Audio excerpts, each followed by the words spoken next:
In 1720, a woman stood in chains before a British Admiralty Court in Jamaica, convicted of piracy on the high seas.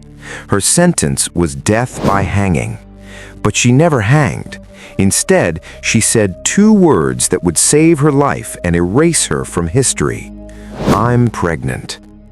This was not mercy. This was legal architecture.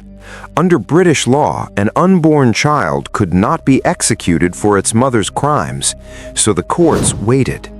And while they waited, records disappeared, trials were delayed, women vanished into prisons, into servitude, into footnotes. What happened to female pirates after capture wasn't just punishment, it was erasure by design. The gallows were reserved for men. Women faced something else entirely, a system that punished them not just for piracy, but for being women who dared to commit it. The Piracy Act of 1698 made one thing clear: piracy was a capital offense, punishable by death. It applied to anyone caught engaging in robbery, violence, or conspiracy on the seas. It did not distinguish between men and women. In theory, gender was irrelevant before the law. In practice, it was everything. When a pirate ship was captured, male crew members were rounded up, shackled, and marched to trial. The proceedings were swift. Evidence was circumstantial. Conviction rates hovered near certainty. Sentencing was public, brutal, and immediate. Hanging, often in iron cages along the waterfront, served as a warning to others. The bodies remained on display until they rotted. But when women were found aboard pirate vessels, the legal system hesitated, not out of compassion, out of confusion. Women on ships disrupted colonial assumptions about order, domesticity, and morality. They were anomalies, and the courts treated anomalies not with leniency, but with a different kind of severity. Female pirates were interrogated more intensely than their male counterparts. Prosecutors wanted to know not just what they had done, but why they had done it. Were they coerced, seduced, deranged? The idea that a woman might choose piracy, might wield a cutlass, command a deck, split plunder, was legally inconceivable. So the courts invented explanations. They rewrote her agency as madness, desperation, or moral corruption. And then came the question that shaped everything. Was she pregnant? Because if she was, the law had a problem. Execution was postponed indefinitely. Trials were delayed. Records became incomplete. Some women were released into obscurity. Others were sent to places where documentation ended. The question remains, what happened to them in those gaps? Let's begin with what we know. Bonny and Mary Read are the most famous female pirates in history, not because they were the only ones, but because their trial left a paper trail. In November 1720, they were captured alongside the crew of Captain John Calico Jack Rackham off the coast of Jamaica. The trial was held in Spanish Town under the jurisdiction of Vice Admiralty courts, which operated outside the traditional jury system. The evidence against them was overwhelming. Witnesses testified that both women had fought with cutlasses, brandished pistols, and participated actively in acts of piracy. Unlike many captured crew members who claimed ignorance or coercion, Bonny and Read were identified as combatants. They wore men's clothing, they cursed, they killed. The verdict was death by hanging, but neither woman hanged. Both declared themselves pregnant, a legal maneuver known as pleading the belly. Under English common law, a pregnant woman could not be executed until after childbirth, as the unborn child was considered innocent of the mother's crimes. A jury of matrons, local midwives, and older women would examine the defendant. If pregnancy was confirmed, execution was postponed. Mary Read died in prison in April 2021, likely from fever. Her death was recorded, and Bonny's fate was not. After her declaration of pregnancy, she disappears from official records. No execution, no release, no further trial. Historians have speculated endlessly. Did she escape? Was she ransomed? Did she die in prison, unrecorded and forgotten? Here's what the silence tells us. The legal system wasn't designed to process her. Courts could execute pirates, they could imprison debtors, they could transport criminals to penal colonies, but a pregnant female pirate occupied a legal gray zone, neither innocent nor executable, neither freed nor fully condemned. So she was held, indefinitely, without trial conclusion, without documentation. This wasn't an anomaly, this was a pattern. In the records that survive, fragmentary, scattered across colonial archives, we find women held for months, sometimes years, awaiting post-pregnancy sentencing that never came. Some were transferred to prison ships where mortality rates exceeded 50%. Others were sold into indentured servitude. A few were deported to penal colonies without formal sentencing, their crimes unresolved, but their freedom revoked. The question isn't just what happened to Anne Bonny. The question is how many others were erased the same way. To understand what happened to female pirates after capture, you need to understand the architecture of maritime law in the colonial Atlantic. Piracy trials were not criminal proceedings in the traditional sense. They were imperial enforcement mechanisms. The Piracy Act of 1698, formally titled An Act for the More Effectual Suppression of Piracy, established that piracy cases would be tried not in England, but in colonial vice admiralty courts. These courts operated without juries. A panel of colonial officials, governors, naval officers, merchants with financial stakes in maritime trade, served as both judge and jury. The accused had no right to legal counsel. Conviction required only a majority vote. This was deliberate. Piracy threatened trade routes, destabilized colonial economies, and challenged imperial sovereignty. Trials needed to be swift, and sentences needed to be severe. Deterrence, not justice, was the objective. But here's the critical detail. The act made no provisions for gender-specific sentencing. In legal theory, a woman convicted of piracy faced the same penalty as a man, death by hanging. In practice, courts almost never executed women, not because they were merciful, but because execution created complications. A public hanging of a woman, particularly in colonial port towns where social order was fragile, risked martyrdom, sympathy, or scandal. So courts found alternatives. The most common was flogging. Female pirates were stripped to the waist and whipped with a cat-o'-nine-tails, a multi-tailed whip that shredded skin and left permanent scarring. The punishment was carried out publicly, often at the same docks where male pirates were hanged. The number of lashes varied, but sentences of 100 or more were not uncommon. Women were expected to survive this. Many did not. Flogging served a dual purpose. It punished the individual and humiliated her publicly. Unlike hanging, which transformed criminals into symbols of defiance, flogging reduced them to broken bodies. It was visceral, gendered, and designed to reinforce that a woman's transgression was not just criminal, it was unnatural. For those who survived, the next stage was often imprisonment on hulks, decommissioned naval ships repurposed as floating prisons. Conditions were catastrophic. Overcrowding, malnutrition, disease, and sexual violence were endemic. Mortality rates on hulks frequently exceeded 50% within the first year. Women were housed separately from men, but separation offered little protection. Guards exploited prisoners with impunity. Pregnancy in these conditions was common. If a woman became often pregnant the result while of assault. imprisoned, her legal status shifted once again. She could not be executed. She could not be released. She existed in indefinite legal suspension.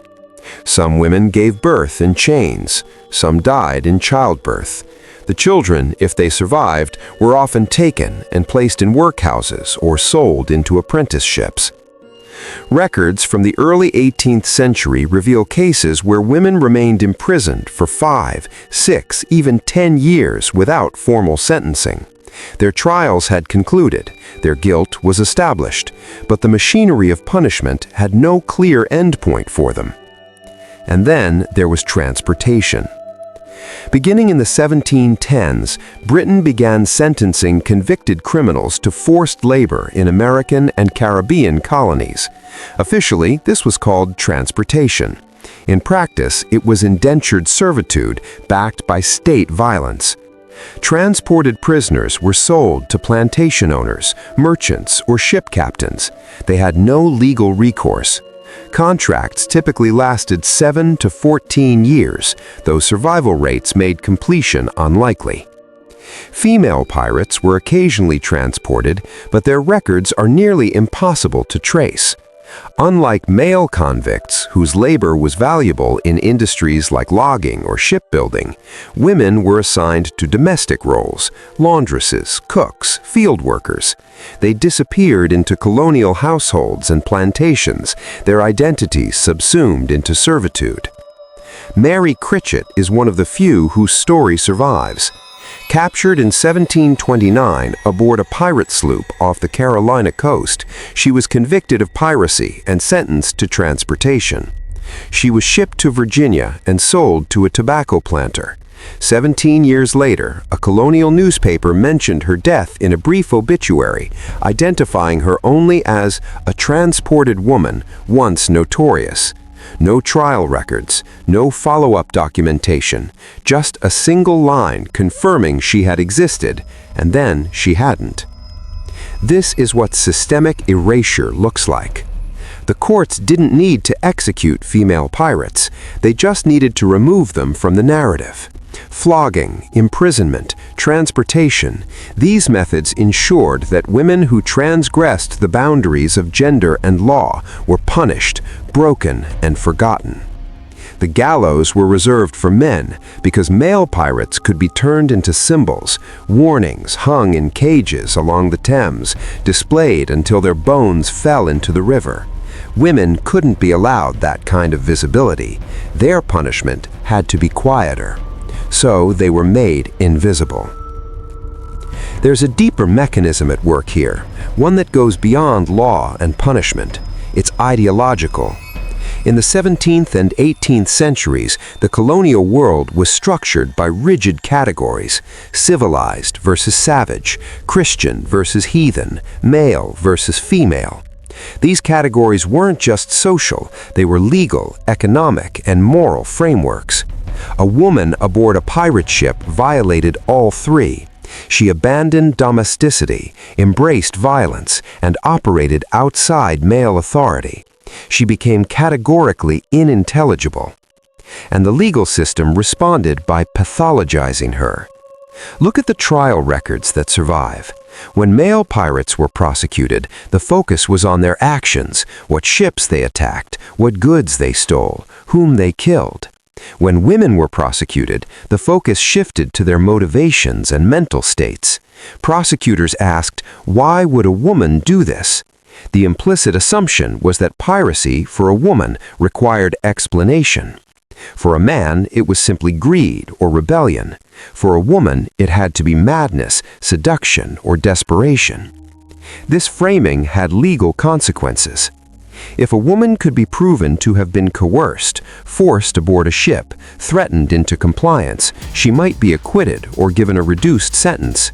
But coercion was defined narrowly. It required evidence of explicit threats or physical force. Simply being married to a pirate or joining a crew to escape poverty didn't qualify.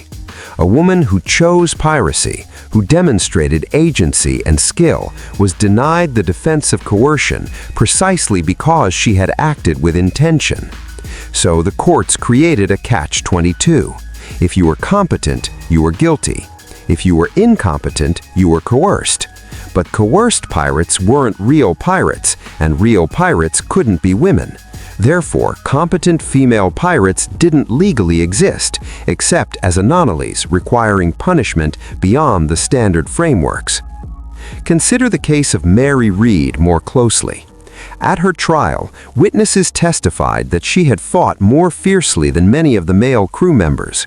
During a battle with a pursuing naval vessel, she reportedly fired into the hold where male pirates were hiding, shouting if they wouldn't fight, they deserved to die. This was leadership. This was command. This was piracy in its most active form. But the court record doesn't describe her as a pirate captain or even a skilled combatant. It describes her as a woman dressed as a man, behaving in a manner unnatural to her sex. The emphasis wasn't on what she did, but on the fact that she, a woman, did it. Her crime wasn't just robbery, it was gender transgression. And gender transgression carried its own punishment. When Mary Read declared her pregnancy, the court granted her a stay of execution, but the conditions of her imprisonment were designed to ensure she wouldn't survive. She was held in a cramped, unventilated cell in the Spanish town jail. No medical care, no sanitation, no legal representation. She died within months, not from execution, but from what the records vaguely termed fever. This was functionally a death sentence with plausible deniability. The British legal system could claim it had respected the sanctity of unborn life by not hanging a pregnant woman, but it could also ensure that the woman and the pregnancy didn't survive. The result was the same: elimination.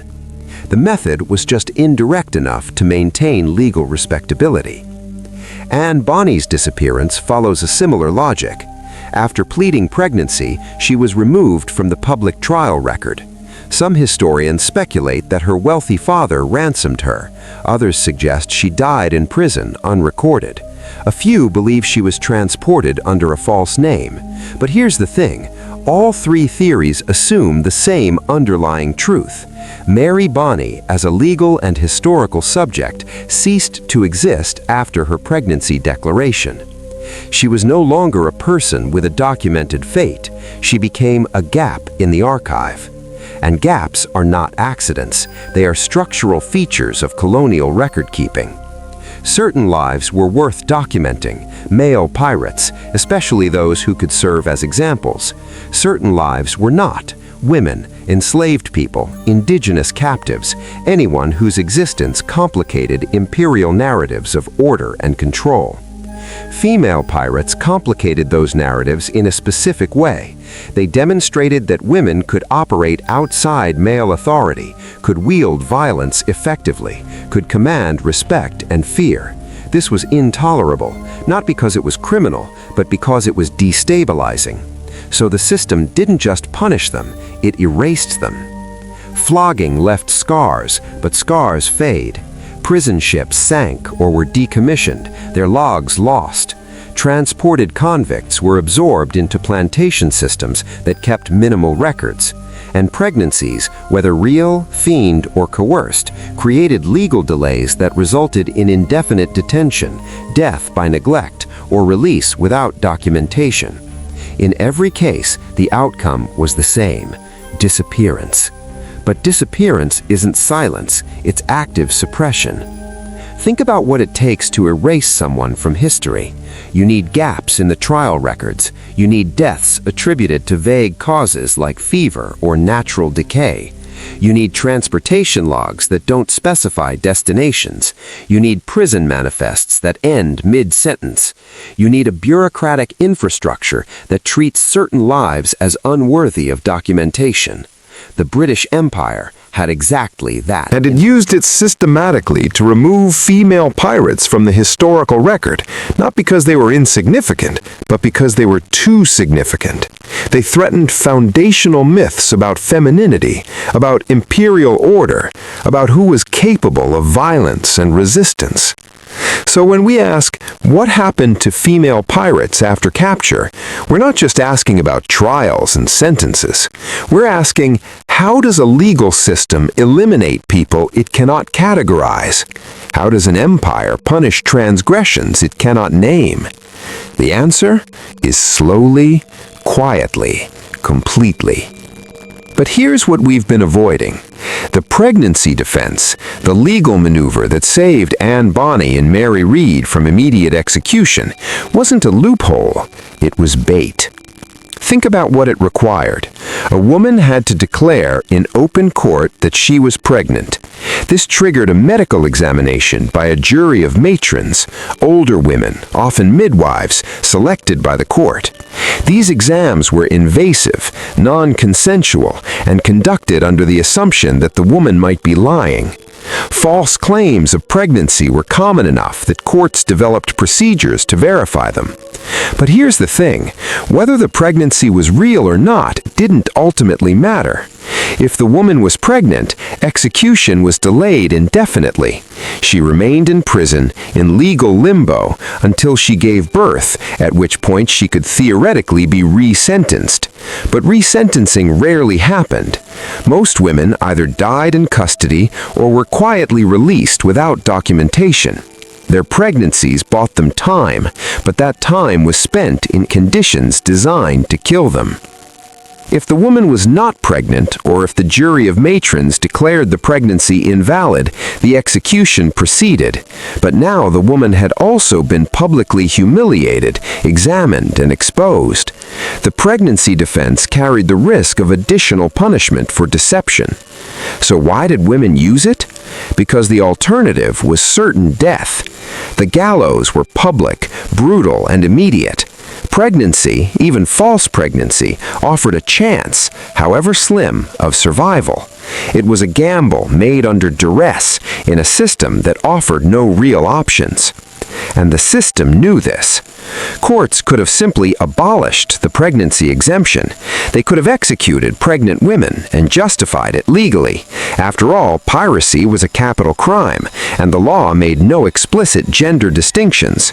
But they didn't. They kept the exemption in place, knowing it would be used, knowing it would create delays, knowing it would funnel women into a different kind of punishment, one that was slower, less visible, and more psychologically devastating. This wasn't mercy, this was strategy. By allowing the pregnancy defense, the courts ensured that female pirates would self-select into legal oblivion. They would remove themselves from the public spectacle of execution. They would disappear into prisons, into sick wards, into unmarked graves. And the empire could claim it had respected the law, protected the innocent unborn, and maintained moral order. Meanwhile, the women simply vanished. Now consider how this shaped the historical record. When historians write about piracy in the 18th century, they focus on the men who were hanged. Those executions were public, documented, and memorialized in broadsides, ballads, and newspaper accounts. The hanged pirate became a cultural figure, part villain, part folk hero, always visible. Female pirates, by contrast, were punished privately.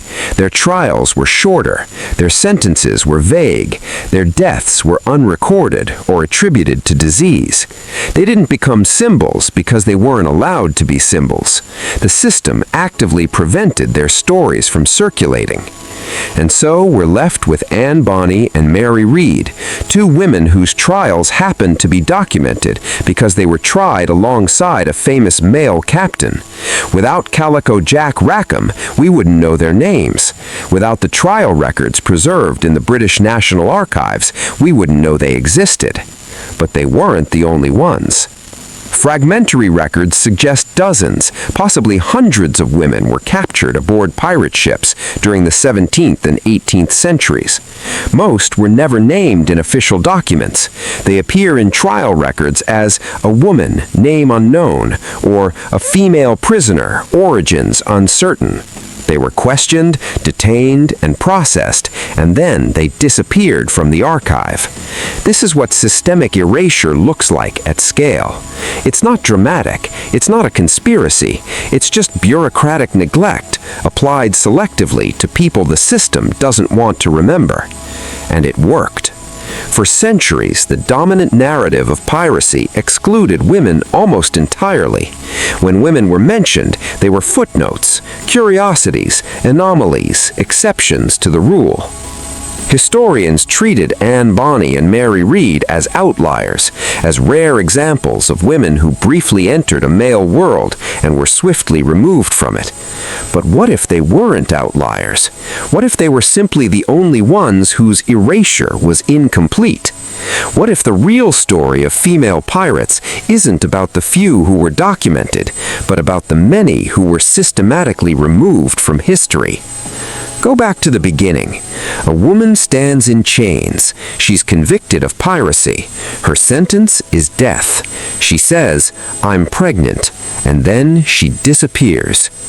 We've been taught to read that disappearance as a mystery, a gap in the historical record, an unresolved question. But it's not a mystery, it's a feature. The system worked exactly as designed. The law offered her an exit that wasn't an exit.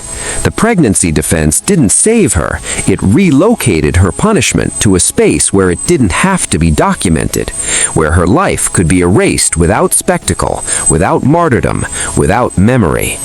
And we're still living in the aftermath of that architecture. When we ask, what happened to Anne Bonny, we're asking the wrong question. The right question is, how many others were disappeared the same way? How many women were flogged, imprisoned, transported, and forgotten because their existence disrupted narratives of order? The archives don't answer that question. They were designed not to. But the silence tells us something. It tells us that punishment isn't always visible, that erasure is a form of violence, that the absence of a record is not the same as the absence of a life. Female pirates existed.